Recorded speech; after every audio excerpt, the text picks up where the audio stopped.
Hi friends, இன்றைக்கி Sunday evening மெது பக்கோடா செய்யலான்னு பிளான் போட்டு சரி ஓகே வந்துட்டு ஸ்நாக்ஸ் செஞ்சு கொடுத்துடலாம் பசங்களுக்குன்னு சொல்லிட்டு ஒரு 6 சின்ன வெங்காயம் போல் அரிஞ்சிருந்தேன். உங்ககிட்ட பெரிய வெங்காயமாக இருந்தால் ஒரு 2 சின்னதாக அரிஞ்சிக்கோங்க, பொடிசாக நறுக்கிக்கோங்க. அப்புறமா வந்துட்டு கருவேப்பிலை, கொத்தமல்லி, பச்சை மிளகா இதெல்லாம் தேவையான அளவு நறுக்கி வச்சுக்கோங்க.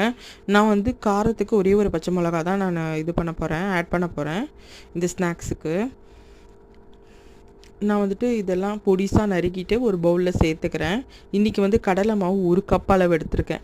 நம்ம வந்துட்டு பசங்களுக்கு ஸ்நாக்ஸ் செஞ்சு கொடுக்கும்போது வீட்டில் இருப்பாங்க இல்லையா பசங்க, வெளியே தான் வாங்கி கொடுன்னு எதிர்பார்ப்பாங்க.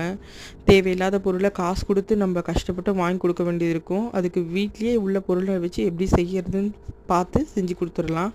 இன்றைக்கி அதுக்கு தான் வந்துட்டு மெது பக்கோடா செஞ்சு கொடுக்கலாம். ரொம்ப நாள் ட்ரை பண்ணாமல் இருந்தேன். ஓகே இன்றைக்கி ட்ரை பண்ணி பார்க்கலான்னு சொல்லிட்டு இதெல்லாம் எடுத்துருந்தேன். எல்லாத்தையுமே நான் ஒரு பவுலில் சேர்த்துக்கிறேன். 1 கப் அளவு கடலை மாவு எடுத்துக்கிறேன் நான்.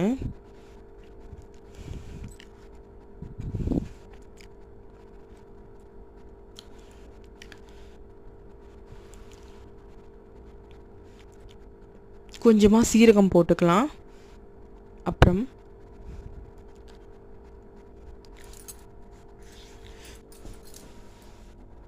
கொஞ்சமாக வீட்டு குழம்பு பொடி இருக்குது, நம்ம குழம்புக்கெல்லாம் சேர்ப்போம் இல்லையா, மிளகாய் தூள்னு சொல்லுவாங்க, அது வந்துட்டு கொஞ்சமாக சேர்த்துக்கோங்க. அதுக்கப்புறமா என்கிட்ட இருக்க இதில் வந்துட்டு டேஸ்ட்டுக்காக கொஞ்சம் மிளகு வந்து தட்டி போட்டுக்கினேன் நான். அதுக்கப்புறமா வந்து கொஞ்சம் கொஞ்சமாக தண்ணி ஊற்றி நல்லா பிணைஞ்சு எடுத்துகிட்டு வந்துடலாம். நம்ம எண்ணெயில் எடுத்து போடுற அளவுக்கு ரொம்ப தண்ணி ஆகிடக்கூடாது, ரொம்ப திக்காகவும் இருக்கக்கூடாது, எண்ணெயில் எடுத்து போடுற அளவுக்கு இருக்கணும். இந்த மாதிரி ரெடி பண்ணிவிட்டு கொஞ்சமாக பெருங்காயத்தூள் சேர்த்துக்கோங்க கடைசியாக. ஏன்னா கடலை மாவு இல்லையா, கண்டிப்பாக சேர்த்தாகணும். எண்ணெய் வந்து சூடானால் தான் ரெடிப்பா. கொஞ்சமாக எடுத்து எண்ணெயில் போட்டால் இந்த அளவுக்கு ஆகிடுச்சுன்னா எண்ணெய் ரெடி ஆகிடுச்சுன்னு அர்த்தம். அடுத்து கொஞ்சம் கொஞ்சமாக கையில் எடுத்து கொஞ்சம் கொஞ்சமாக ரவுண்டாக போட்டு எடுத்துக்கலாம். எண்ணெயில் போடும்போது கொஞ்சம் சேஃப்டியாக தூரம் இருந்து போடணும், இல்லைனா எண்ணெய் தெறிக்கிறதுக்கு வாய்ப்பு இருக்குது. நம்ம எடுத்து போட்டு இப்படி வந்துட்டு ஒன்று ஒன்றா போட்டு பொரிச்சு எடுத்துடலாம். கொஞ்சம் பொரிச்சு எடுத்த உடனே அடுத்த பேட்ச் போட்டும் பொரிச்சு எடுத்துடலாம்.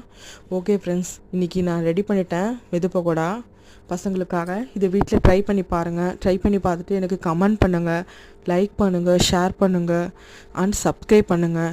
நீங்கள் சப்ஸ்கிரைப் பண்ணுறது எனக்கு ஒரு மோட்டிவேஷனாக அமையும், அடுத்து வந்து எனக்கு ஒரு சப்போர்ட்டாக இருக்குது. ஓகே ஃப்ரெண்ட்ஸ், ஈவினிங் இந்த மாதிரி ஸ்நாக்ஸ் செஞ்சு சாப்பிட்டு இன்னையோடைய லீவ் வந்து பசங்களோடையும் ஃபேமிலியோடையும் ஜாலியாக என்ஜாய் பண்ணுங்கள். பாய் பாய் ஃப்ரெண்ட்ஸ்.